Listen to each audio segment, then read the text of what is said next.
Allahumma Ali Muhammad. Allahumma salli ala Muhammad wa ali Muhammad. Allahumma salli ala Muhammad wa ala alihi wa sahbihi wa man tabi'ahum bi ihsan ila yaumil amma ba'd.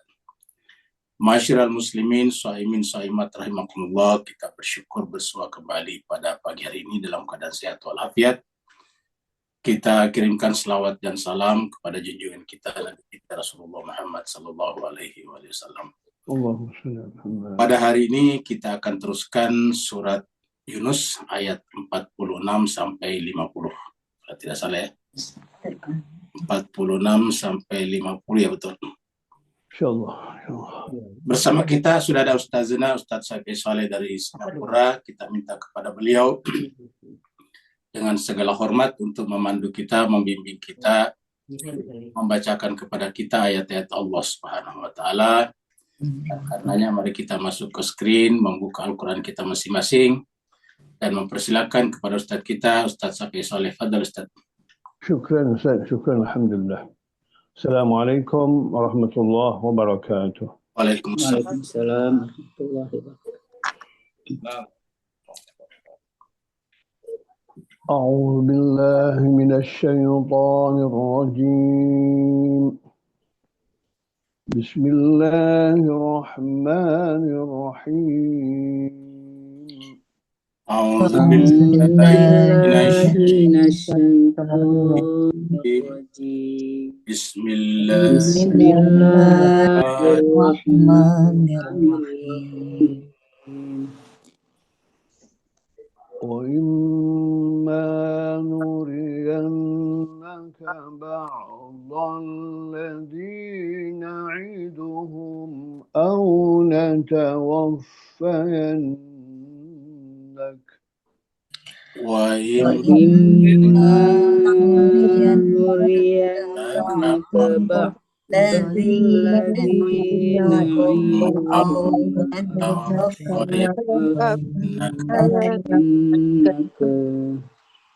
فإلينا مرجعهم ثم الله شهيد على ما يفعلون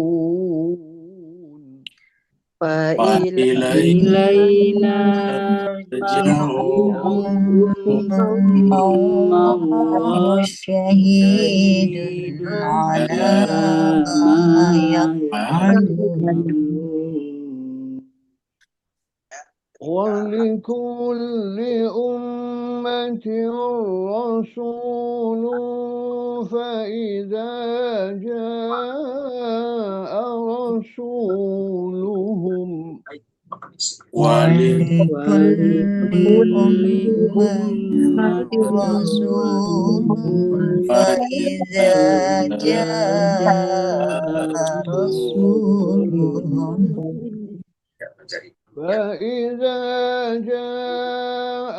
رسولهم قضي بينهم بالقسط وهم لا يظلمون فإذا قضي بينهم بالقسط وهم لا يظلمون ويقولون متى هذا الوعد إن كنتم صادقين ويقولون متى هذا الوعد إن كنتم صادقين قل لا أملك لنفسي ضرا ولا نفعا قل لا أملك لنفسي ضرا ولا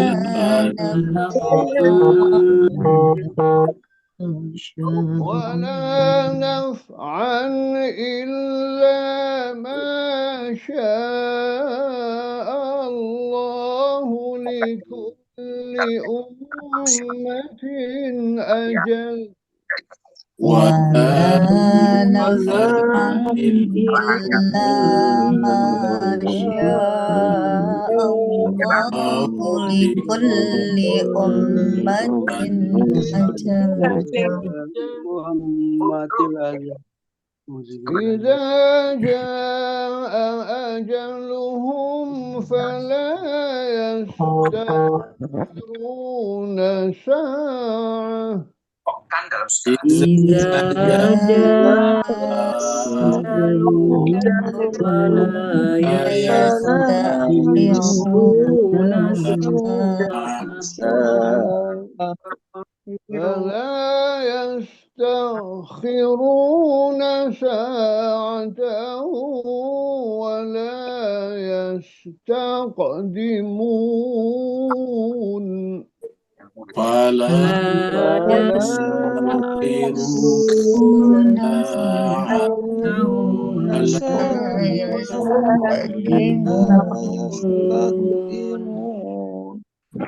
قل أرأيتم إن أتاكم عذابه بياتا أو نهارا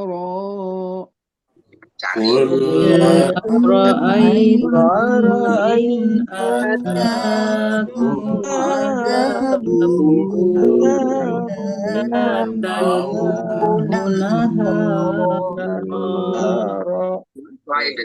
أو نهارا ماذا يستعجل منه المجرمون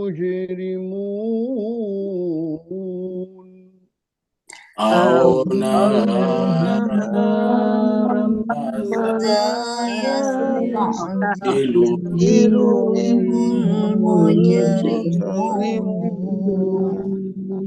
صدق الله العلي العظيم صدق الله العلي العظيم اللهم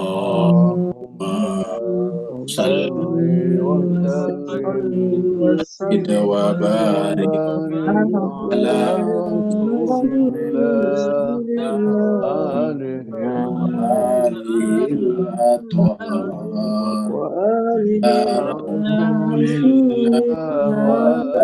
رسول الله آله اللهم صل على محمد وآل محمد اللهم صل على محمد وآل محمد اللهم صل على محمد وآل محمد عاجل فرجه الشريف.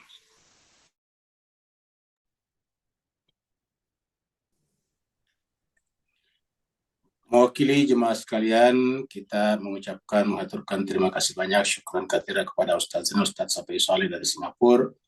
Semoga apa yang beliau bacakan kepada kita menjadi amal jariah bagi beliau. Amin, amin. Di asbab Allah memberikan nanti syafaatnya kepada beliau di akhirat. Begitu juga kepada Bapak Ibu semuanya dimanapun berada yang ikut membaca Al-Quran. Semoga bacaan Al-Quran tadi menjadikan Allah SWT menerima puasa kita dan menjadikan ayat itu sebagai wasilah bagi kita untuk diterima sebagai orang-orang yang bertakwa dan kembali kepada fitrahnya, dan nanti pada akhir Ramadan ada yang disebut dengan itqum minan nar, terbebas dari azab api neraka. Kita teruskan surat 10, surat Yunus. Yunus maksudnya adalah Nabi Yunus alaihi salatu wassalam. Surat ini turunnya di Mekah, maka disebutlah dengan surat Makkiyah.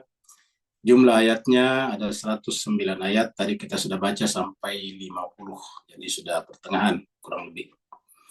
Terakhir kita sampai ayat 45. Kita bahasa sedikit ayat 45 sebelum lanjut. Di ayat 45 Allah SWT berfirman, A'udzubillahi minasyaitonirrajim, Bismillahirrahmanirrahim. Wa yauma yahsyuruhum.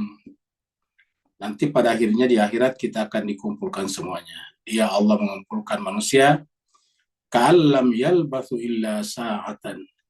Pada saat kita dikumpulkan di sana, maka kemudian kita menganggap, kita berpikir bahwa kehidupan di dunia itu serasa hanya sesaat saja minan nahar, di siang hari.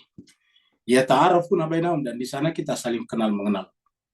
Bukan hanya saling kenal mengenal yang sezaman, tapi juga kita saling kenal mengenal dengan yang lebih dahulu dari kita dan yang belakangan dari kita. Jadi kita mengenal para nabi, termasuk Nabi Adam alaihissalam, orang tua kita, dan sampai kepada manusia terakhir. Qad khasiral ladzina kadzdzabu bi liqa'illah, maka pada saat itu merugilah orang yang waktu di dunia mendustakan perjumpaannya dengan Allah, karena di sana benar-benar kita akan diperhadapkan berjumpa dengan Allah SWT. Wa makanu muhtadin, siapa yang tidak ada kerinduan pada dirinya untuk berjumpa menyatu dengan Allah, maka mereka itu termasuk orang-orang yang tidak terpandu. Makanu yahtadu, tidak terpandu, tidak mengikuti petunjuk. Kita masuk pada ayat baru, ayat 46. Kita membayangkan api saja tentu mengerikan. Apalagi kalau apinya membesar sampai membakar rumah misalnya, itu sangat mengerikan sekali. Dan di Amerika kita selalu menyaksikan kejadian ini. Tempo hari ada kejadian keterbakaran di California, dan sekarang terjadi lagi di Carolina Selatan. Ya. Allah berfirman, wa imma nuriyannaka ba'dal ladzina na'iduhum aw natawaffayannak. Wa imma, seandainya, kita tiap seandainya, nuriyannaka, kami memperlihatkan kepada Muhammad. Sekarang Muhammad ini kita ganti dengan kita. Saya, aku, ya. Kita masing-masing membaca Al-Quran. Seandainya kami perlihatkan kepada kamu yang membaca Al-Quran, ba'da sebagian saja. Ini bukan sesudah ya, tapi sebagian. Ya. Ini ba'da, kalau dal bukan da, itu baru sesudah. Ini ba'da berarti sebagian. Nah, ini yang berada di bawah ini, sebagian ya. Jadi kalau kami perlihatkan kepada Muhammad ba'da sebagian, alladzi na'iduhum, yang kami janjikan, bisa juga kami ancamkan kepada manusia waktu di dunia. Jadi kalau seandainya sekarang di dunia Allah perlihatkan kepada kita sebagian saja, kata ba'da sebagiannya di sini bukan setengah, tapi sebagian sedikit, ya, secuil dari apa yang kami ancamkan kepada mereka, kata Allah, au natawaffayannak, atau kami matikan kamu untuk melihat itu, failaina, maka kelihatan bahwa kepada kamilah marji'uhum, tempat kembali mereka semuanya, itu manusia. Jadi kepada kamilah semua manusia kembali. Maka siapa yang tidak merindu kembali kepada kami, maka pada saat itu merasa tersiksa. Bayangkan kalau seluruh manusia bangkit dari alam barzahnya dan bergerak menuju satu titik, yaitu Allah. Dan ada yang tidak bisa sampai ke sana, bahkan menjauh dari sana posisinya. Kenapa? Karena di dunia mereka tidak memiliki keinginan untuk berjumpa dengannya.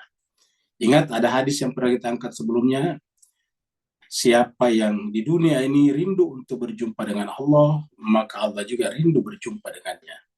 Siapa di dunia ini yang benci atau tidak punya keinginan berjumpa dengan Allah, maka Allah juga tidak punya keinginan untuk berjumpa dengan dirinya. Dan itu terjadi nanti di akhirat. Jadi ilaina marjuhum, kata-kata marjuhum itu tempat kembali. Ya. Jadi kata-kata marjuhum, ingat kata-kata wa inna lillahi wa inna ilaihi raji'un. Raji'un itu adalah kembali. Marjuhum tempat kembali. Jadi marjuhum tempat kembali. Kalau dikatakan inna lillahi wa inna ilaihi raji'un, ya. Raji' itu adalah orang yang kembali, itu adalah fa'il. Sedangkan di sini adalah tempat, namanya makan, isim makan. Jadi fa'ilaina marji'uhum, kepada kamilah tempat kembali mereka.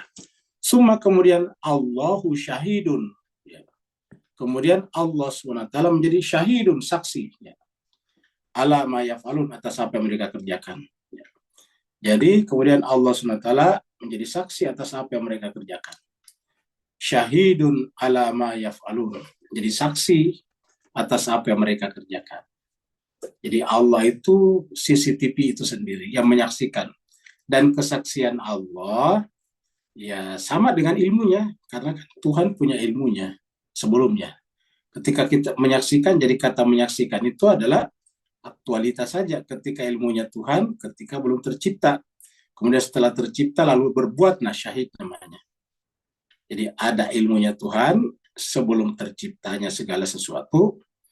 Kita sebut dengan itu sebagai ilmu yang potensi. Kemudian setelah Allah menciptakan menjadi aktual, lalu kemudian diciptakan terutama manusia berbuat, maka kemudian Allah menjadi saksi atas perbuatan itu. Ya. Allahu syahidun ala ma yaf'alun. Allah menjadi saksi atas apa yang mereka kerjakan. Itu sebabnya di akhirat sebetulnya Allah SWT tidak butuh saksi-saksi lagi sebagai hakim. Beda dengan hakim di dunia, karena hakim di dunia tidak ada di tempat ketika kejahatan itu terjadi. Maka dia butuh saksi yang ada atau yang bisa membuktikan kejadian tersebut. Lalu bagaimana dengan mulut kita pada saat itu yang ditutup? Maka bersaksilah semua bagian tubuh kita, tangan dan kaki kita, seperti dalam surat Yasin itu.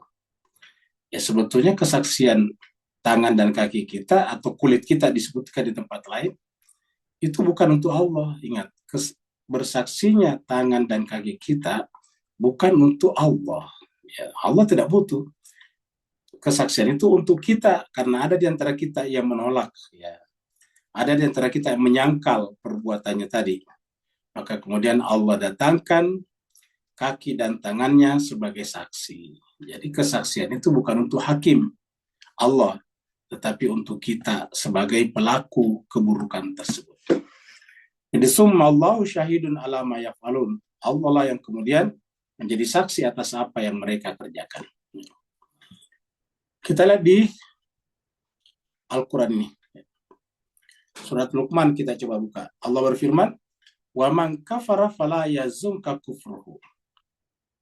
Kalau ada orang yang ingkar, nggak perlu bersedih dengan keingkarannya. Jadi kita tidak perlu bersedih. Ya. Sering kita katakan, saya kasihan sekali itu teman saya. Itu sebetulnya kita bersedih. Nah, kita harus membaca ayat ini tidak perlu bersedih. Karena logikanya gini, bagaimana kita bersedih sementara dianya sendiri tidak bersedih? Kita bersedih atas nasib orang itu, tapi orang itu sendiri tidak bersedih atas nasibnya. Oleh sebab itulah Allah mengatakan, wa man kafara, siapa yang menolak, kafara itu menutup diri, fala yazunka kufru, maka janganlah engkau bersedih. Janganlah membuat kamu bersedih kekufuran mereka. Kalau kita terjemahkan di sini, maka janganlah kekufuran mereka, kekufuran orang itu, yazunka, menyedihkan engkau. Ini menyedihkan sebetulnya. Ingat kata-kata la tahaf wa la tahzan, itu bersedihnya. Jadi janganlah kekufuran mereka itu membuat kita bersedih. Ini tuntunan Al-Quran. Jadi kalau ada orang yang menolak kebenaran agama terutama, maka kemudian gak usah kita bersedih. Ya. Apa sebabnya? Al-Quran sudah mengatakan, fala yazunka kufru. Kalau kita tetap bersedih, berarti di sana ada unsur subjektivitas lagi, ada ego lagi di sana. Sementara Al-Quran menuntun, ingat Al-Quran adalah penuntun. Al-Quran mengatakan fala yazunka kufruhu. Kekufurannya nggak usah menyedihkan kamu. Apa sebabnya? Ilaina marji'uhum. Kepada kamilah Tuhan, marji'uhum, tempat kembali mereka semuanya. Fanunabbiuhum, maka kemudian kami akan menyampaikan, memberitakan kepada mereka bima amilu, apa yang mereka kerjakan. Kalau tadi di sana yaf'alun, kalau di sini bima amilu, apa yang mereka amalkan. Semua amal-amal perbuatan mereka kami sampaikan kepada mereka. Kenapa? Karena tadi di ayat surat Yunus 46 tadi kita bahas, Allah adalah saksi, dan karena Allah saksi, fanunabbiuhum bima amilu. Innallaha alimun bidzati sudur. Sungguhnya Allah Subhanahu wa taala alimun, maha mengetahui. Bidzati sudur. Kata-kata bidzati sudur bisa kita artikan zatnya dada, artinya apa yang ada di dalam dada. Apa yang ada di dalam kesadaran sudur. Ya. Allah tahu apa yang ada di dalam benak kita. Innallaha alimun bidzati sudur. Artinya ketika sesuatu itu kita sembunyikan, Allah tahu. Ketika sesuatu itu belum terlaksana, baru menjadi niat, pun Allah tahu. Karena pengetahuan Allah tidak dibatasi oleh lahir ataupun batin. Ya. 47.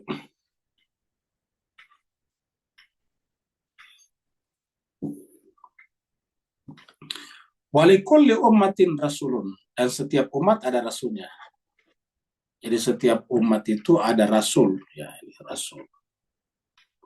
Jadi kita sekarang ini umatnya Muhammad bin Abdullah bin Abdul Muthalib sallallahu alaihi wasallam, karena beliau adalah rasul yang diutus secara legal, secara halal, secara benar oleh Allah SWT. Rasulullah Muhammad bukanlah nabi ilegal, bukan nabi yang mengaku-aku saja. Tapi beliau adalah Rasulullah, bisa kita lihat dari pribadi beliau yang tidak pernah berdusta, tidak pernah mengibuli orang. Yang kedua, dari ajaran Al-Quran yang dibawanya sampai sekarang, tidak ada satupun daripada ajaran Al-Quran yang ditentang oleh para ilmuwan bahwa ini adalah berbahaya atau bertentangan dengan kaidah-kaidah ilmu pengetahuan. Begitu juga dengan kata-katanya. Selama kata-katanya bisa dipertanggungjawabkan bahwa memang itu dari Nabi, maka tidak ada satupun kata-katanya mencerminkan bahwa beliau memiliki sifat kekanak-kanakan dan bermain-main. Semua menunjukkan kearifan, kebijaksanaan, dan akhlakul karimah. Maka dikatakan walikulli ummatin rasul, setiap umat ada rasulnya. Maka rasul ini nanti juga akan meninggal dunia. Di surat Al-Imran dikatakan rasul itu juga meninggal dunia. Cuma apa imata au qutila in qalabtum ala aqabikum. Apakah kalau Nabi sudah mati atau terbunuh lantas berbalik ke belakang? Jawabannya tidak. Kalau kita mengatakan tidak, ya otomatis Nabi harus mempersiapkan atau melalui Nabi Allah mempersiapkan penggantinya agar umat tetap menjadi umat yang satu. Hadhi ummatukum ummatan wahidatan. Faidza jaa rasuluhum, apabila datang rasulnya, rasul mereka, rasul manusia, qudiya bainahum bil qisti. Jadi atas kedatangan rasul itulah kita akan diputuskan, ya, di antara kita, dosa-dosa di antara kita, kesalahan kita, bil qisti, dengan seadil-adilnya, dengan sejujur-jujurnya. Jadi artinya tidak fair, tidak adil bagi kita kalau Allah menghakimi kita dengan sesuatu yang kita tidak pernah dapat informasi tentangnya. Ya, dihukumi kita dengan hukum yang tidak pernah disampaikan kepada kita. Maka ketika kita akan dihukumi berdasarkan kitab suci Al-Quran ataukah Alkitab, maka kemudian harus ada rasul yang datang mensosialisasikan, mengajarkan isi Alkitab tersebut. Ya, maka rasul itu sekaligus merupakan sosialisator daripada kitab suci. Rasul itu adalah refleksi sempurna daripada kitab suci. Rasul itu adalah cermin yang utuh daripada kitab suci tersebut. Atau biasa disebut rasul itu adalah merupakan kitab suci yang hidup, yang berjalan. Ya. Jadi ada Al-Quran yang samit dan ada Al-Quran yang natik namanya. Al-Quran yang samit yang kita baca ini, Al-Quran yang natik yang berbicara adalah rasul tersebut. Jadi rasul dengan Al-Quran satu kesatuan. Satunya bisa berbicara, satunya kita yang baca seperti ini. Tapi sama-sama Al-Quran. Nah, melalui Al-Quran inilah kita akan diadili bil qisti, dengan adil. Wahum la yuzlamun. Dan mereka manusia tidak pernah dizalimi sesedikit apapun juga. Ingat pembahasan kita sebelumnya, Allah berfirman, wa ma zalamuna walakin kanu anfusahum yazlimun. Bukan kami yang menzalimi manusia, tetapi manusia itu sendiri yang berlaku adil, berlaku zalim kepada dirinya sendiri. Jadi wa ma zalamuna, bukan kami yang menzalimi mereka, walakin kanu anfusahum, akan tapi mereka sendirilah yang terhadap diri mereka yazlimun, anfusahum, atas diri mereka yazlimun. Jadi Allah tidak pernah menzalimi kita sesedikit apapun. Pembahasan kita kemarin petang yaitu bahwa kalau kita berpikir Allah melakukan ini dan itu kepada kita yang sifatnya negatif atau buruk, itu pasti salah. Karena Allah tidak pernah melakukan itu kepada kita. Apa yang menimpa kita semata-mata adalah akibat atau buah dari perbuatan kita sendiri. Kalau yang menimpa kita itu yang buruk adalah buah dari perbuatan kita sendiri, kan berarti bahwa kita sendiri yang mengadakannya. Karena namanya buah atau result itu adalah sesuatu yang keluar dari pohon itu sendiri. Tidak disebut buah mangga kalau keluar dari pisang. Tidak disebut pisang kalau keluar dari durian. Tidak disebut durian kalau keluar dari akar singkong atau ubi kayu. Jadi yang namanya buah keluar dari pohon itu sendiri. Keluar dari pokok itu sendiri. Nah, jadi kalau dikatakan bahwa apa yang menimpa kita itu adalah buah dari perbuatan kita, ya berarti kita sendiri yang meng-create, yang mengadakan sesuatu itu. Dan karenanya adalah tidak fair, kita sendiri yang melakukan itu dan kita mendapatkan akibatnya, lantas mencari kesalahan-kesalahan kepada Allah. Ingat ya mas sekalian, mengkambing hitamkan saja manusia tidak boleh, apatah lagi mengkambing hitamkan Allah. Ya. Nah jadi jemaah sekalian sebagai banyak di antara kita yang seperti itu. Kita lihat lagi sini ayat 47. Ya. Yang setara dengan 47 Allah berfirman di surat 39 Az-Zumar ini. Ayatnya 69. Allah mengatakan wa asyraqatil ardu binuri rabbiha. Pada saat itu bumi akan diterangi dengan cahaya Tuhan. Kata bumi di sini bukan berarti bumi yang sekarang, tapi bumi di sana. Ya karena bumi itu kan tempat kehidupan. Jadi tempat kehidupan berikutnya di padang mahsyar bisa disebut juga dengan bumi. Jadi asyraqatil ardu binuri rabbiha. Jadi yang namanya bumi di dunia diterangi oleh matahari. Artinya di dunia sekarang eksis, kita sekarang ada di muka bumi dan bisa hidup karena ada matahari. Tanpa matahari tidak akan ada kehidupan. Jadi seandainya matahari kita padamkan, dihancurkan, dan bumi tinggal seperti ini, maka tentu akan gelap selama-lamanya dan tidak akan pernah ada kehidupan. Karena tidak ada siklus lagi. Apa sebabnya? Lautan pasti membeku semuanya. Begitu matahari kita padamkan, maka semua jenis air di muka bumi ini termasuk danau, tambak, empang, sumur-sumur pasti akan membeku semuanya. Dingin, dan kita tidak mungkin hidup di muka bumi ini. Karena ada matahari yang menghangatkannya, baru kemudian bisa jadi air. Itu juga bagian utara masih membeku. Ya. Jadi kalau kesimpulannya tidak ada matahari, tidak ada kehidupan. Nah, di dalam bumi yang kedua, yang menyebabkan kehidupan itu adalah cahaya Tuhan. Wa asyraqatil ardu binuri rabbiha. Nah, pertanyaannya cahaya Tuhan yang mana yang dimaksud di sini? Nah, kan Tuhan sendiri bukan cahaya, bukan dalam pengertian sumber seperti matahari. Nah, jemaah sekalian, kita berkali-kali menyebut kata nur ini kalau kita membaca ayat-ayat yang mengatakan yuriduna liyutfi'u nurallahi biafwahihim wallahu mutimmu nurihi walau karihal kafirun atau walau karihal musyrikun. Jadi banyak orang yang menginginkan untuk memadamkan cahaya Allah. Yuriduna liyutfi'u nurallah biafwahihim, dengan mulut-mulut mereka. Tetapi Allah mutimmu nurihi, menyempurnakan cahaya. Cahaya apa yang maksud di situ? Tentu adalah manusia sucinya tadi, Rasul tadi di atas. Ya. Jadi banyak orang yang menolak Rasul. Untuk apa menolak Rasul? Hakikatnya memadamkan cahaya Allah. Ya. Memadamkan cahaya insan-insan kamil. Tetapi Allah tidak membiarkannya. Wallahu mutimmu nurihi. Allah semakin menyempurnakan cahayanya. Maka dari dahulu cahaya ini terus-menerus mau dipadamkan dengan berbagai macam cara, termasuk dengan berbagai macam informasi yang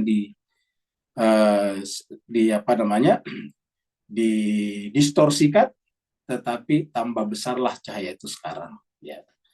Nah, pada saat itu justru bumi pada mahsyar akan bernilai karena orang ini. Wa asyraqatil ardu binuri rabbiha. Wa wudi'al kitabu. Lalu kemudian wawudia, diberikanlah kitab kepada setiap orang. Alkitab. Ya. Kenapa disebut Alkitab? Karena nanti yang menjadi alat untuk menimbang. Ya, alat untuk menimbang. Ingat tadi ilustrasi kita ada timbangan. Untuk menimbang amal kita adalah Alkitab. Alkitab, kitab suci maksudnya di sebelah. Yang satunya lagi amal perbuatan kita, seperti itu. Kalau amal perbuatan kita bersumber dari Al-Quran, maka dia setimbang, adil namanya. Tapi kalau perbuatan kita itu tidak sesuai dengan Al-Quran, maka Al-Quran lebih berat. Kita akan ringan timbangannya, nilainya, dan tidak ada nilainya. Ya, itu yang disebut dengan wa maman khaffat mawazinu fa ummu hawiyah wa ma adraka ma hiya narun ham. Adapun orang yang ringan timbangannya, maka tempatnya adalah hawiyah. Wa ma adraka ma hiya. Apa itu neraka hawiyah? Kata Al-Quran, narun hamiyah. Jadi pada saat itu wadi al-kitabu waji'a bin nabiyyin, maka didatangkanlah nabi-nabi, wasyuhada, dan saksi-saksi. Ingat tadi Allah adalah saksi juga, tapi ada juga saksi. Dengan demikian yang menjadi saksi di sini adalah yang menjadi perpanjangan tangan daripada kesaksian Allah SWT, dan karenanya harus pilihan Allah karena disandarkan kepada Allah. Karena saksi di sini tentu setelah kenabian. Ada nabi, ada saksi, dua hal yang berbeda di sini. Waji'a bin nabiyyin wasyuhada. Ya. Kalau nabi adalah saksi itu sendiri tentu bukan waw di sini tapi au. Waji'a bin nabiyyina au syuhada. Tetapi ini waw di sini, berarti ada dua. Waji'a bin nabiyyina wasyuhada. Dan didatangkanlah nabi-nabi dan saksi-saksi. Setelah semuanya ada, waqudiya, diputuskanlah. Setelah peradilannya adil, bainahum, di antara mereka, bil haqqi atau bil qisti di tempat lain tadi. Bil haqqi di sini, kalau misalnya tadi bil qisti, dengan adil. Keadilan itu adalah kebenaran. Kita pernah sampaikan dalam konsepsi disebut dengan al-haq, di dalam aktualisasi disebut dengan al-adl, keadilan. Wahum la yuzlamun, dan mereka tidak pernah dizolimi sesedikit apapun juga. Ya.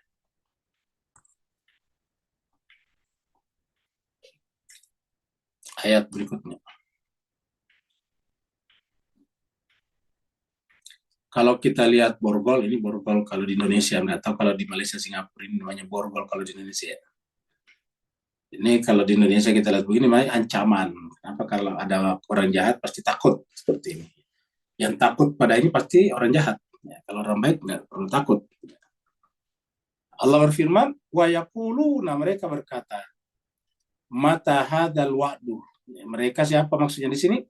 Mereka yang tadi menentang kenabian. Mereka menentang Nabi, mengatakan, mata hadzal wa'du, kapankah datangnya janji atau ancaman yang Nabi sampaikan? In kuntum shadiqin, kalau kamu benar, kalau kalian benar wahai para nabi atau wahai pengikut para nabi. Jadi kalau kalian memang benar, mata hadzal, kapan datangnya janji itu? Ya. Di mana mereka bertanya begitu? Di dunia. Jadi ketika masih di dunia mereka bertanya mata hadzal wa'du. Kenapa? Karena faktanya mereka melihat di dunia ini banyak orang yang tidak beragama, ya baik-baik aja hidupnya. Banyak orang yang beragama, tapi justru kehidupannya kelihatannya memprihatinkan. Jadi bagi mereka, kalau begitu kapan keadilan itu terjadi? Buktinya orang-orang yang beragama, yang bertuhan, yang menyembah Tuhan, justru hidupnya banyak yang memprihatinkan. Sedangkan orang-orang yang tidak beragama, banyak yang hidupnya baik-baik saja, ya, sejahtera. Oleh sebab itulah mereka berkata, mata hadzal wa'du, kapan kejadian, kapan yang kalian janjikan itu menjadi kenyataan. Mata hadzal wa'du in kuntum shadiqin. Jadi pertanyaan in kuntum shadiqin menunjukkan bahwa mereka tidak yakin tentang kebenaran yang dibawa oleh kitab suci Al-Quran. Sama juga dengan Al-Quran juga begitu. Kepada mereka yang tidak percaya Al-Quran dikatakan juga, datangkan satu surat dan panggillah ahli-ahli kalian selain daripada Allah in kuntum shadiqin. Ya, kita sudah bahas juga ini beberapa ayat sebelumnya. Di dalam surat Al-Baqarah dikatakan wa in kuntum fi raibim mimma nazzalna ala abdina fa'tu bi suratin min mithlih wa da'u syuhada'akum min dunillah in kuntum shadiqin. Ya. Jadi begitu. Kesimpulannya, kata-kata in kuntum shadiqin itu adalah pernyataan meminta bukti kebenaran, ya, itu namanya shadiq. Jadi namanya shadiq atau kasidq itu adalah kebenaran yang harus ada buktinya. Kita sebut dengan kebenaran faktual, ya. Kebenaran yang ada faktanya. Nah, ketika tidak ada faktanya, muncullah pertanyaan in kuntum shadiqin. Ya. Nah, maka tentu ini pasti akan mereka temukan. Beda kalau misalnya mereka mengatakan Al-Quran itu karangan Muhammad, Lalu kemudian diminta, cobalah datangkan satu surat saja kalau memang mengatakan bahwa Al-Quran karangan Muhammad. Karena kalau Al-Quran karangan Muhammad, berarti banyak orang yang bisa mengarang Al-Quran. Tetapi setelah disampaikan begitu, tidak ada yang bisa membuat serupa dengan Al-Quran walaupun hanya satu surat. Maka ditutup juga dengan kata-kata in kuntum shadiqin, jika kalian benar atas tuduhan itu. Maka di sini pun wa yaquluna mata hadzal wa'du in kuntum shadiqin. Ini surat Yasin. Ya, surat Yasin ini surat yang populer. Ya, ini mirip ayat-ayatnya. Wa yaquluna, dan mereka berkata, surat Yasin ayat 48. Dan mereka berkata, mata hadzal wa'du in kuntum shadiqin. Kapankah datangnya janji di in kuntum shadiqin? Ya. Ma yanzuruna illa sayhatan wahidatan ta'khuzum wa hum yakhisimun. Tiada mereka tunggu, ma yanzuruna, tiada mereka tunggu. Yang mereka tadi mengatakan di atas, kalau memang benar, coba tunjukkan. Ya. Apa kata Allah? Ma yanzuruna, tidak ada yang mereka tunggu orang seperti itu, illa kecuali sayhatan wahidatan. Artinya yang mereka tunggu itu sesuatu yang sebetulnya cepat sekali, sedemikian cepatnya sehingga dikatakan sayhatan wahidatan, sebagai satu kali teriakan saja, satu kali orang berteriak, satu kali orang berkata. Ya, satu kali orang berkata, bukan satu kata, satu huruf saja. Misalnya wow, wow, kamu gitu. Ini satu huruf saja. Pasti akan terjadi, karena begitu cepatnya terjadi. Karena kalau orang sudah mati, baru dirasakan bahwa kehidupan di dunia serasa sebentar sekali. Dan kita semuanya akan ke sana. Illa sayhatan wahidatan ta'khuzum, akan menimpa mereka, wahum yakhisimun, ketika mereka masih bertengkar, masih berdebat kusir kuda tentang akan datangnya hari setelah, akan datangnya kehidupan berikutnya setelah kehidupan dunia ini. Fala yastati'una tausiyatan wala ila alihim yarji'un. Mereka lupa begitu suara itu datang, ataukah Allah menginginkan mereka kembali atau mati, bahasa kasarnya mati. Begitu Allah matikan seseorang, fala yastati'una tausiyatan. Ya, jangankan bisa ditunda sedikit, bahkan untuk memberi wasiat saja kepada keluarganya tidak bisa. Ya. Fala yastati'una tausiyatan. Mereka tidak sanggup lagi untuk memberikan wasiat. Makanya wasiat itu dibuat sesaat atau sejauh hari sebelum kita direnggut nyawanya. Wala ila ahlihim, dan juga tidak mungkin lagi yarjun, kembali kepada keluarganya. Jadi kita terjemahkan ini, dan mereka tidak mungkin kembali lagi ke keluarga mereka. Di Indonesia ada kejadian kemarin di Puncak Bogor, ada satu keluarga, seorang bapak menyelamatkan anak dan istrinya dari banjir bah. Anak dan istrinya berhasil selamat, tapi dia kemudian terbawa arus dan meninggal dunia. Nah, coba kita lihat. Pasti ada istrinya, tapi tentu terselamatkan istrinya dan anaknya, dianya terseret arus, dan jangankan menyampaikan wasiat, berteriak minta tolong pun langsung hilang, ditelan air. Ya. Fala yastati'una tausiyatan wala ila ahlihim yarji'un. Jadi begitulah kehidupan kita di dunia ini. Dan itu akan terjadi pada kita semuanya. Terjadi pada kita semuanya. Ya.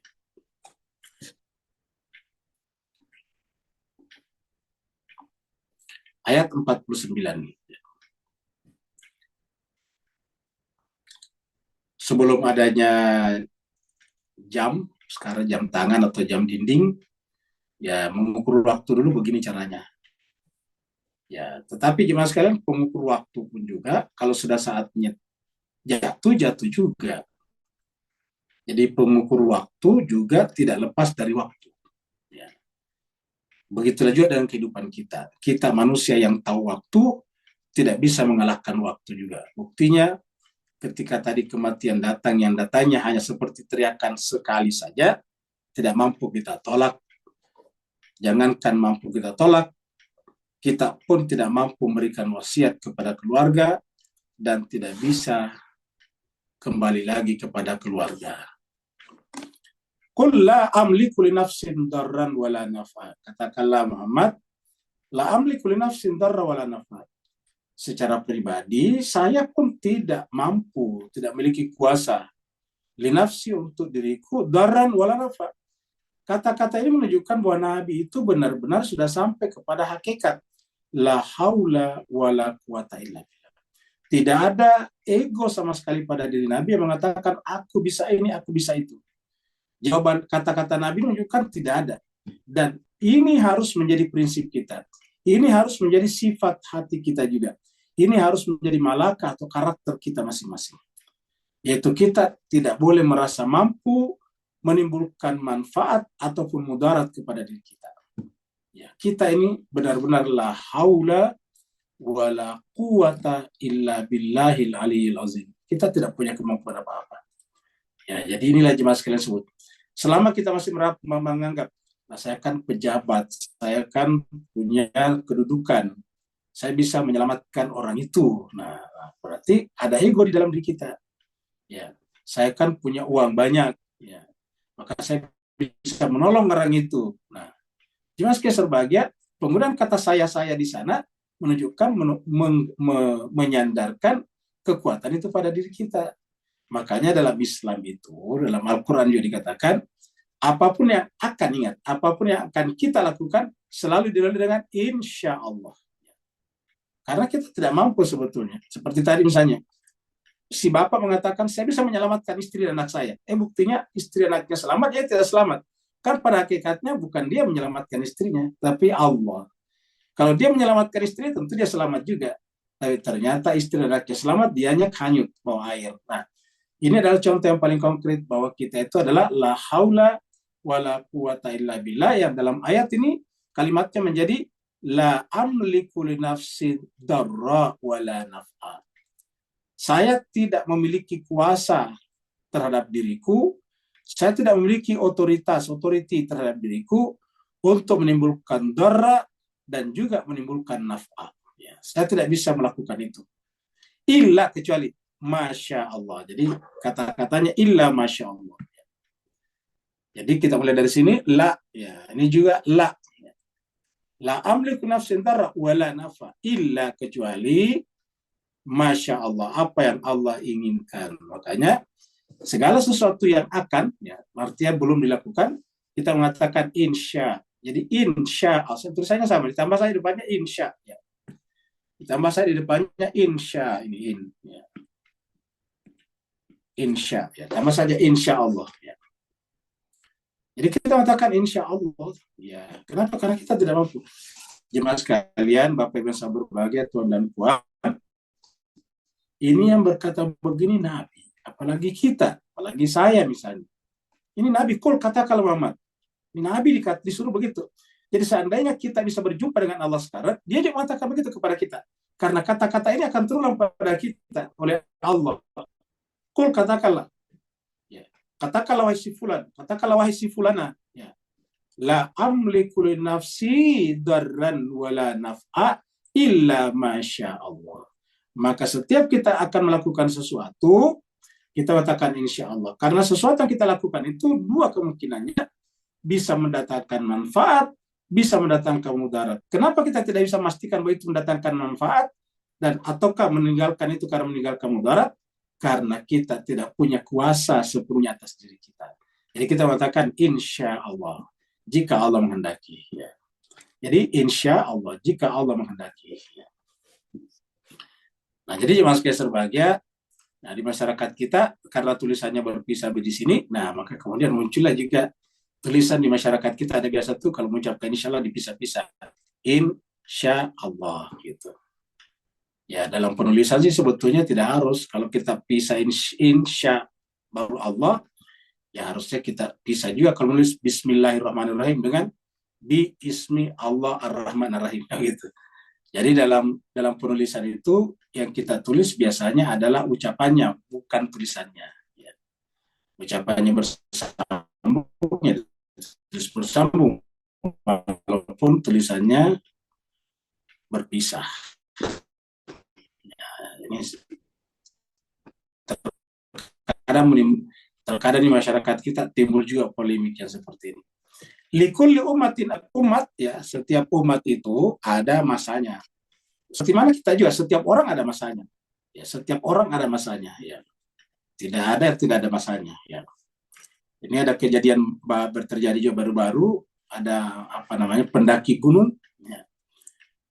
2 orang ibu-ibu, ya, karena sudah kepala limaan, saking bersahabatnya mereka naik ke puncak gunung tertinggi di Indonesia ini, di Papua sana, untuk menyimpan plakat tanda persaudaraan atau solidaritas kepada teman hikernya, teman pendaki gunungnya yang meninggal tahun lalu di tempat itu. Ya, jadi dia menyimpan plakat untuk menunjukkan kami selalu meneruskan perjuanganmu. Nah, begitu. Kayak begitu selesai menyimpan plakat itu, dua-duanya meninggal juga di tempat yang sama. Luar biasa kan? Ya, ya coba kita lihat. Ini namanya kehidupan seperti itu. Dua-duanya meninggal dan tidak ada yang mengetahui apakah wasiatnya seperti apa. Nggak ada sama sekali. Ya. Nah, jadi begitulah manusia. Setiap manusia punya ajal, begitu juga umat. Jadi umat ini seperti makhluk hidup, dia punya masanya, punya usianya. Ya. Likulli ummatin ajal. Ajalnya umatnya Nabi Isa selesai, habis setelah Nabi Muhammad dibi'tsah. Ya. Masanya Nabi sebelumnya selesai setelah Nabi baru berikutnya dibi'tsah. Nah, begitulah. Begitu juga dengan pemimpin-pemimpin pengganti setelah Rasul. Likulli ummatin ajal. Setiap umat ada masanya. Idza jaa ajaluhum, apabila ajalnya datang, apabila masanya sudah datang, fala yastakhiruna sa'atan wala yastaqdimun. Tidak akan ada yang sanggup menundanya sa'atan, walaupun hanya sesaat, walaupun sebentar. Wala yastaqdimun, dan tidak akan ada yang sanggup memajukan. Jadi kalau ajal sudah tiba, tidak bisa diundurkan dan tidak bisa dimajukan. Masyarul muslimin, saimin, saimat, rahimakumullah. Jemaah sekalian, ini paradoks manusia. Paradoksnya manusia itu adalah semua orang kalau ditanya mau masuk surga enggak, semuanya katakan mau. Tapi begitu disuruh duluan, tidak ada yang mau. Ya, apa sebabnya? Selalu pengen ditunda kalau kematian. Ya. Cobalah tanya semua orang, pengen masuk surga? Tidak. Semua katakan mau masuk surga. Begitu disuruh duluan, tidak ada yang mau. Padahal pengen merindukan surga, tapi duluan tidak mau. Artinya apa? Pernyataan kita kontradiksi namanya. Ya. Kalau kita memang merindukan surga, kan hakikatnya merindukan Allah. Yang namanya rindu itu keinginan untuk segera. Ingat, yang namanya rindu, keinginan itu segera. Ya. Keinginan untuk bertemu dengan Allah, keinginan untuk masuk surga menunjukkan ada kerinduan di sana. Artinya semakin cepat semakin bagus. Tapi banyak orang mengatakan pengen masuk surga, pengen berjumpa dengan Allah, tapi kalau disuruh mati cepat, atau maksudnya seandainya malaikat mau datang cepat, mereka tidak mau. Ya. Mereka minta diundurkan. Padahal mereka sesuatu tidak mungkin. Maka oleh sebab itulah lebih baik kita, apa yang kita lakukan itu ridho. Ya Allah, kalau memang sekarang Engkau menginginkan aku kembali, aku ridho, karena memang aku merindukan berjumpa dengan. Ya. Inilah yang dimaksud dengan ya ayyatuhan nafsul mutmainnah irji'i ila rabbiki radiyatan mardiyah. Di tempat lain dikatakan radhiyallahu anhum wa radu anhum. Allah reda kepada mereka karena mereka juga reda kepada Allah. Jadi itu intinya. Kalau kita ditanya pengen surga, kita jawab mau, tetapi begitu disuruh duluan tidak mau. Ya. Maka itu menunjukkan terjadi kontradiksi pada jawaban kita. Nah, makanya Allah mengatakan di sini, percuma juga kita mengatakan tidak mau. Kenapa? Karena kalau memang Allah sudah menghendaki, ya kita harus datang. Iza jaa ajaluhum fala yastakhiruna sa'atan wa la yastaqdimun. Tidak bisa mengundurkannya dan tidak bisa mempercepatkan. Itu Allah yang punya urusan. Di tempat lain dikatakan wa anfiqu di surat Al-Munafiqun ayat-ayat terakhir. Wa anfiqu mimma razaqnakum min qabli ayati ahadakumul maut fayaqula rabbi laula akhartani ila ajalin qarib fasaddaqa wa kunna salihin. Apa kata Allah berikutnya? Wala yuakhirallahu nafsan iza jaa ajaluha. Kalau seseorang sudah datang ajalnya, yuakhir. Allah tidak akan mungkin menundanya. La yuakhirallahu nafsan iza ja'a ajaluha. Apabila datang ajal seseorang, tidak ada yang bisa menundanya. Nah, jadi karena tidak ada yang bisa menundanya, ya buat apa kita takut ya? Itu adalah kepastian Tuhan. Itu otoritas Tuhan sepenuhnya. Ya. Oleh sebab itulah Allah mengingatkan kembali di sini. Kita baca dari sini, iza ja'a ajaluhum, kita ganti humnya dengan ka, ya ka-nya. Iza ja'a ajaluka, apabila datang ajalmu, ataukah ganti ya di sini, ya mutakalim. Iza ja'a ajali, apabila ajalku datang, ya, maka saya tidak mampu menundanya sesaat, dan saya tidak mampu memajukannya. Ya. Kita tidak kuasa, karena semuanya itu adalah uli kulli nafsi darra wala nafa. Kematian itu bagi manusia adalah mudarat, dan kita tidak kuasa untuk menghentikan kematian itu. Kehidupan itu bagi kita adalah manfaat, dan kita tidak bisa memperpanjang kehidupan itu kalau memang saatnya sudah datang. Iza ja'a ajaluhum. Ya. Surat Al-Araf. Surat 7 ayat 34. Ini ayatnya mirip. Walikulli ummatin ajalun. Pada setiap umat ada ajalnya masing-masing. Fa'idha ja'a ajaluhum, apabila ajalnya sudah datang, ja'a ajaluhum, ajal mereka sudah datang, la yastakhiruna sa'atan wa la yastaqdimun. Kenapa diulang-ulangi dalam Al-Quran? Untuk mengingatkan kita bahwa tidak ada gunanya menolak-nolak. Lebih baik kita ridho tadi. Kata kuncinya adalah irja'i ila rabbiki radiyatan mardiyah. Lebih baik kembalilah kepada Tuhan. Kata kembali di sini artinya bergeraklah kembali kepada Tuhan.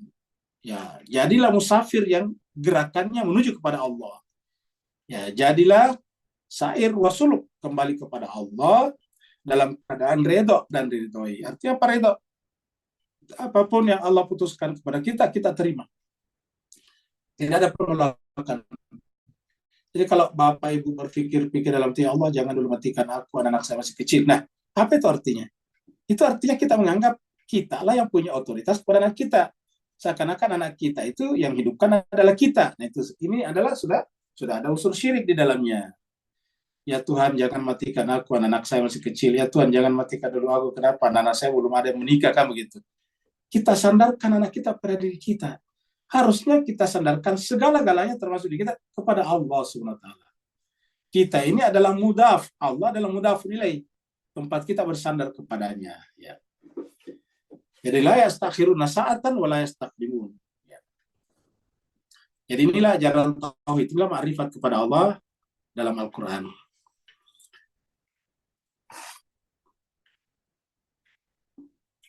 Ini adalah malam.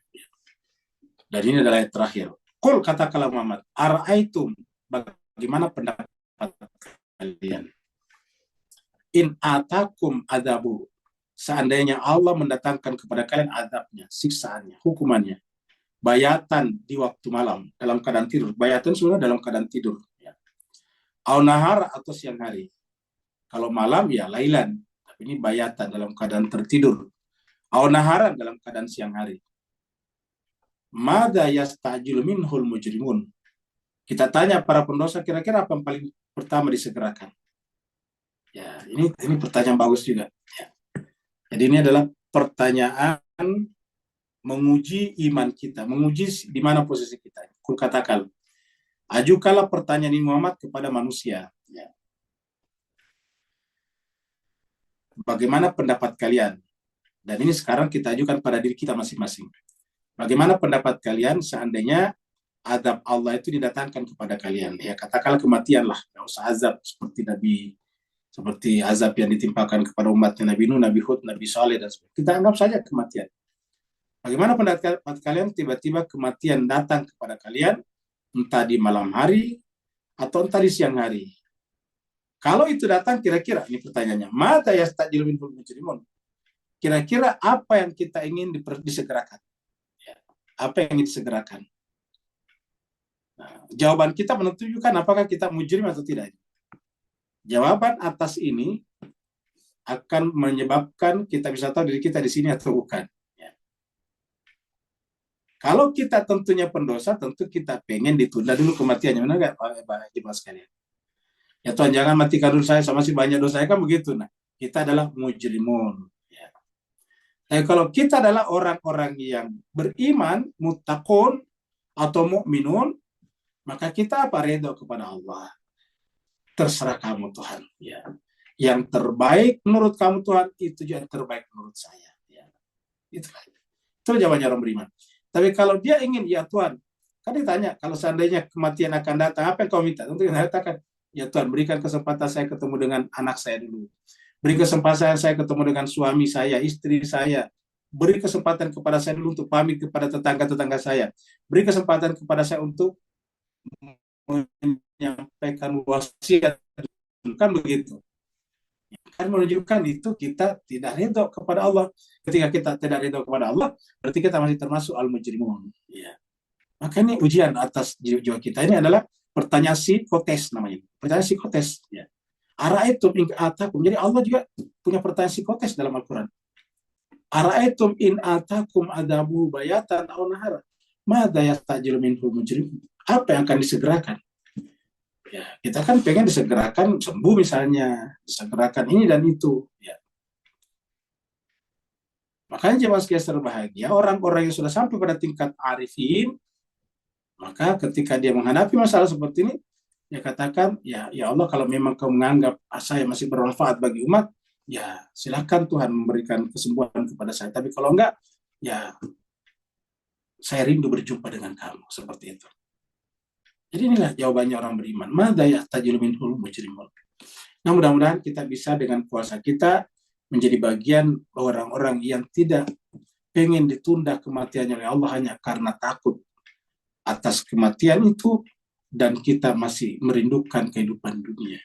Karena kalau kita masuk dalam kehidupan seperti itu, jangan-jangan kita masih masuk dalam kategori al-mujrimun itu. Padahal yang Allah inginkan agar kita bersih dari segala-galanya, satu saja, ridho dengan keputusan-keputusannya. Ya. Kita ambil satu ayat di sini. Surat Musyawarah ini. Yastajilu bihal ladzina la yu'minuna. Kalau ada orang tidak beriman, dia ingin disegerakan sesuatu. Ya. Yaitu segerakan kembali ke keluarganya, kembali ke pekerjaannya, kembali dan sebagainya. Walladzina amanu, sebaliknya kalau dia orang beriman, ini tadi la yu'minun. Ya. Itu selalu ingin disegerakan yang berkaitan dengan kehidupan dunia. Walladzina amanu, sebaliknya orang beriman, musyfiquna minha. Orang beriman itu justru musyfiquna biha. Orang beriman itu adalah yang ditakuti adalah ketidakredaan Allah kepadanya. Wa ya'lamuna annahal haq, karena mereka tahu bahwa itu adalah kebenaran. Jadi mereka tahu bahwa kematian pasti akan datang, dan berjumpa dengan Allah al-haq adalah sebuah akan menjadi kenyataan. Jadi oleh sebab itulah, karena akan menjadi kenyataan, apa yang harus kita miliki? Merindukan berjumpa dengannya. Ala ketahuilah innalladzina yumaruna fis-sa'ah. Ketahuilah sungguhnya orang-orang yang yumaruna itu artinya ragu tentang kematian. Kita artikan sa'ah ini bisa kematian. Sa'ah bisa kiamat besar, tapi bisa juga kematian, kiamat kecil. Nah, orang yang ragu akan terjadinya kita pasti akan mati, berarti lafi dhalalim mubin, berada dalam kesesatan yang jauh. Lafi dhalalim ba'id maksudnya. Kita berada dalam kesesatan jauh. Terakhir kita buka satu hadis sebelum kita tutup ya. Ini ada hadis kita kasih judul masuk surga bukan karena amal. Nah, inilah dia. Makanya tadi jemaah sekalian, jangan kita lihat apa yang telah kita perbuat. Intinya adalah kita ridho kepada Allah. Mari kita baca hadis ini, dan hadis ini adalah tertulis di dalam hadis Bukhari nomor 5241 ya. Di tempat lain juga ada, tetapi kita kutipkan yang paling tinggi itu Imam Bukhari ya. Ini adalah dari Abu Hurairah mengatakan, sami'tu Rasulullah sallallahu alaihi wasallam yaqul. Saya mendengarkan Rasulullah sallallahu alaihi wasallam berkata, bersabda. Apa kata Rasul? Lan yudkhila ahadan amaluhul jannah.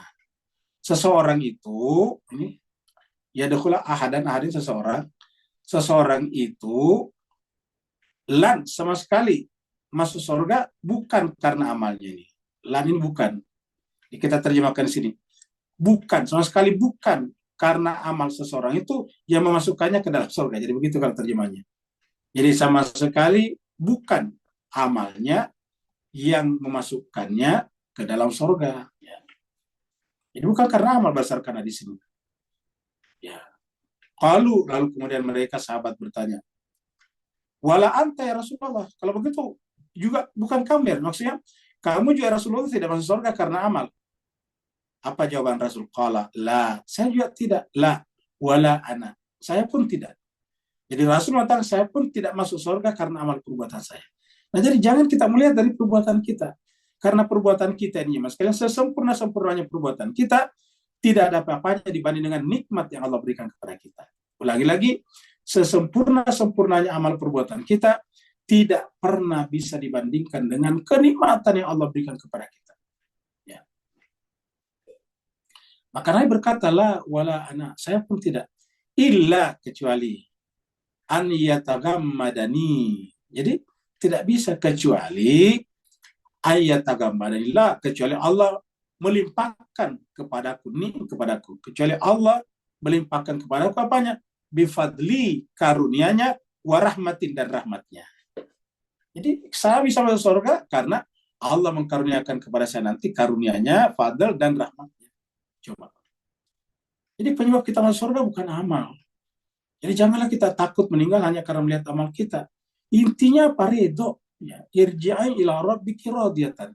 Ini Nabi pun mengatakan, tidak ada orang masuk surga karena amalnya. Termasuk saya. Kita masuk surga karena apa? Karena karunia dan rahmatnya.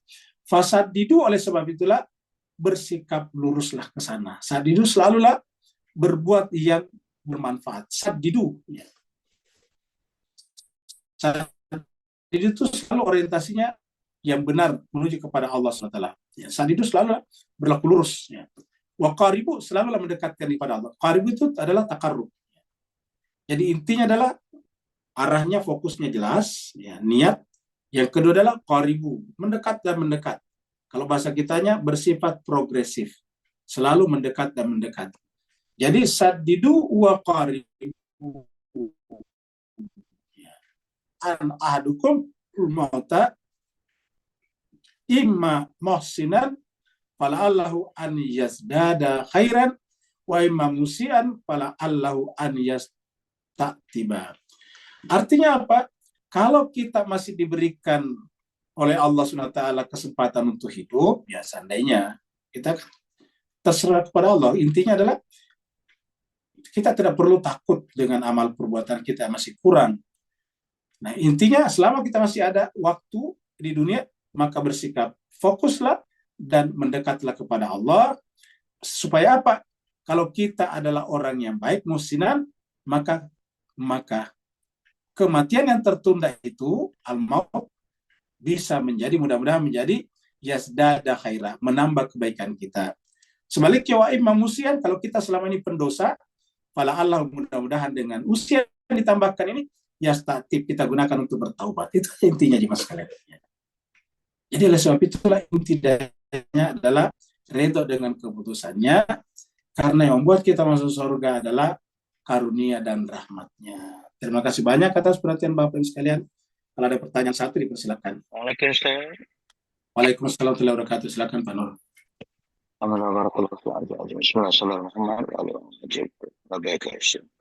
Ustaz, sisi hakikat af'al Allah dalam ayat 49 tadi Ustaz, apakah pada pandangan Irfani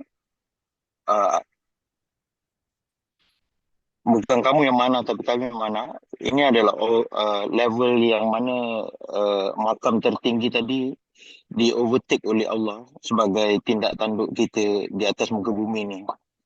Apakah ini secara sedar atau tidak sedar, dan berapa jauh derajat yang itu dengan kita yang di bawah ni Ustaz? Barakallahu fi afwan nafas. Ya, baik. Nah, jadi sebagai kita kembali ke sini dulu tadi ya. Jadi kata-kata ini sebetulnya banyak padanannya walaupun tidak persis sama. Ya, kata-kata misalnya la amliku ya. Ya. Jadi la amliku li nafsi ya. Jadi la amliku nafsi darra wala nafa, sama tadi illa masya Allah.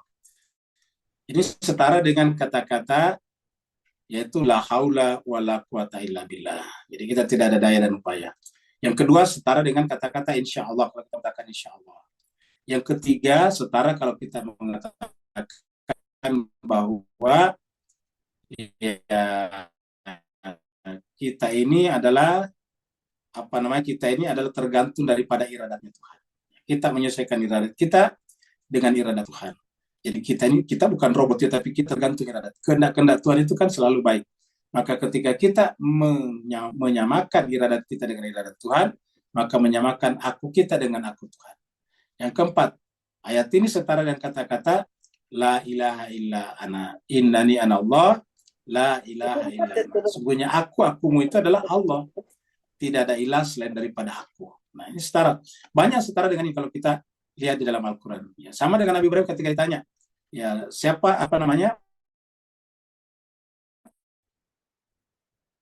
ketika aku kata Nabi Ibrahim. Ini semuanya setara. Tidak ada sama sekali yang melenceng dari situ. Oleh sebab itulah inilah tauhid kita, dan kita pun harus ke arah sana. Kita belajar apapun juga, belajar tasawuf, belajar irfan, belajar tarekah, belajar tauhid, belajar akidah, belajar syariat, belajar fikih, apa setara dengan kata-kata wala tamutunna illa wa antum muslimun. Usahakan jangan mati sebelum kau jiwamu berserah diri secara total kepada Allah Subhanahu wa taala. Dengan cara seperti ini, kalau kita sudah sampai pada tingkat innani anallah la ilaha illa ana, berarti yang ada hanya satu, yaitu dia. Kita telah fana.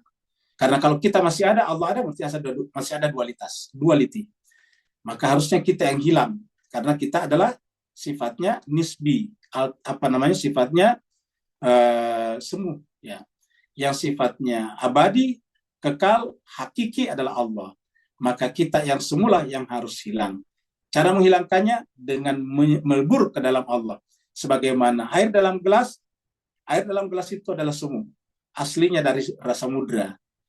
Dalam gelas kita itu adalah dari hujan yang datang dari samudra. Maka kita harus kembalikan kepadanya.